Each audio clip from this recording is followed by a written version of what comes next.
श्री सुक्तम।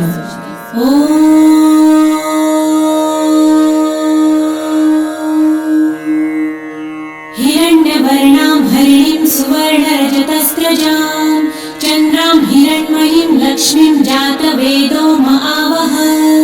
ताम आवह जातवेदो लक्ष्मीमनपगामिनीं यस्यां हिरण्यं विन्देयं गामश्वं पुरुषानहम् अश्वपूर्वां रथमध्यां हस्तिनादप्रबोधिनीं श्रियं देवीमुपह्वये श्रीर्मा देवी जुषतां कासोस्मितां हिरण्यप्राकारां आर्द्रां ज्वलन्तीं तृप्तां तर्पयन्तीं पद्मे स्थितां पद्मवर्णां तामिहोपह्वये श्रियं चन्द्रां प्रभासां यशसा ज्वलन्तीं श्रियं लोके देवजुष्टामुदारां तां पद्मिनीं शरणमहं प्रपद्ये लक्ष्मीर्मे नश्यतां त्वां वृणे आदित्यवर्णे तपसोऽधिजातो वनस्पतिस्तव वृक्षोऽथ बिल्वः तस्य फलानि तपसानुदन्तु मायान्तरायाश्च बाह्या अलक्ष्मीः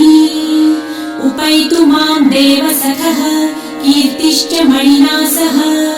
प्रादुर्भूतोऽसुराष्ट्रेऽस्मिन् कीर्तिमृद्धिं ददातु मे शुक्लपासामलां ज्येष्ठाम् अलक्ष्मीं नाशयाम्यहम् अभूतिं समृद्धिं च सर्वानिर्णुद मे गृहात् गन्धद्वारां दुराधर्षां नित्यपुष्टां करिषिणीम् ईश्वरीं सर्वभूतानां तामिहोपह्वये श्रियं मनसः काममाकुतिं वाचः सत्यमशीमहि पशूनां रूपमन्नस्य मयि श्रेयतां यशः कर्दमे प्रजाभूता मयि सम्भव कर्दम श्रियं वासय मे कुले मातरं पद्ममालिनीम् आपसृजन्तु सिद्धानि चिक्लितवस मे गृहे निज देवीं मातरं श्रियं वासय मे कुले आर्द्रां पुष्करिणीं पुष्टिपिङ्गलां पद्ममालिनीं चन्द्रां हिरण्मयीं लक्ष्मीं जातवेदो महावह आर्द्रां यकरिणीं यष्टिं सुवर्णां हेममालिनीं सूर्यां हिरण्मयीं लक्ष्मी जातवेदो महावह ताम आवह जातवेदो लक्ष्मीमनपगामिनीं यस्यां हिरण्यं प्रभुतं गावो दासोऽश्वान् विन्देयं पुरुषानहम् यशुचिः प्रयतो भूत्वा जिहुयादाजमन्वहम् सूक्तं पञ्चदशर्च च श्रीकामः सततं जपेत् पद्मानने पद्म उरु पद्माक्षी पद्मसम्भवे तन्मे भजसि पद्मक्षी येन सौख्यं लभाम्यहम् अश्वदायै गोदायै धनदायै महाधने धनं मे लभतां देवी सर्वकामाश्च देहि मे पद्मानने पद्मविपत्रे पद्मप्रिये पद्मदलायताक्षी विश्वप्रिये विष्णुमनोनुकूले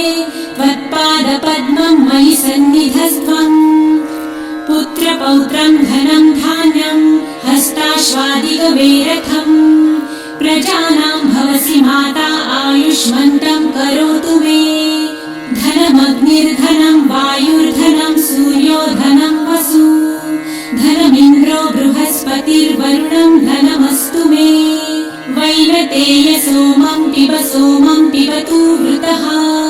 सोमं धनस्य सोमिनो मह्यं ददातु सोमिनः न क्रोधो न च मात्सर्य न लोभो नाशुभामतिः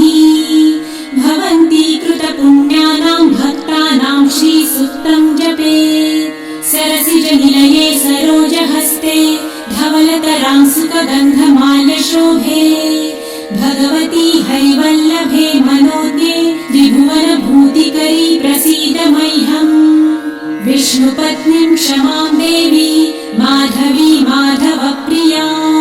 लक्ष्मीं प्रियसखीं देवीं नमाम्यच्युतवल्लभां महालक्ष्मीं च विद्महे विष्णुपत्नी च धीमहि तन्नो लक्ष्मी प्रचोदयात् श्रीवर्चस्वमायुष्यमारोग्यमाविधाच्छोभमानं महि प्रदीयते धान्यं धनं पशुं